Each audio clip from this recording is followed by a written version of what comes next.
ప్రియులారా, ఇప్పుడు మనకు యోసేపు స్టోరీ రాసేసిందే మనం ఈరోజు చదువుకున్నాం కదా, మనకు తెలుసు కదా.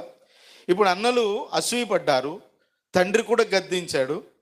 యోసేపు ఐగుప్తు దేశానికి రాజు అంతటోడు అయ్యాడా లేదా? పాయింట్ మీరు గుర్తించండి. ఇందులో రాజు అంతటోడు అయ్యాడా లేదా?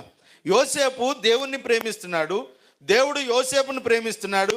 అన్నలు అసూయపడితే ఏంటి, ఎవరు గద్దిస్తే ఏంటి, ఎవరు ఏమనుకుంటే ఏంటి, ఎవరి పరిస్థితి, ఎవరు నిన్ను వ్యతిరేకించినా, ఎవరు బాధ పెట్టినా, ఎవరు వేధించినా, ఎవరు నిన్ను శ్రమల పాలు చేసినా, నువ్వు ఒక్కటే గుర్తుంచుకో, నువ్వు నిజంగా దేవుణ్ణి ప్రేమిస్తూ ఉంటే, లేక నువ్వు దేవుణ్ణి ఇష్టపూర్వకంగా నువ్వు విశ్వాసంతో ఆయన అంగీకరించుంటే, నాకున్నాడు యేసు ప్రభు అనేటువంటి నమ్మకం నీకుంటే, జరగనివ్వండి, ఏం జరుగుతాయో జరగనివ్వండి.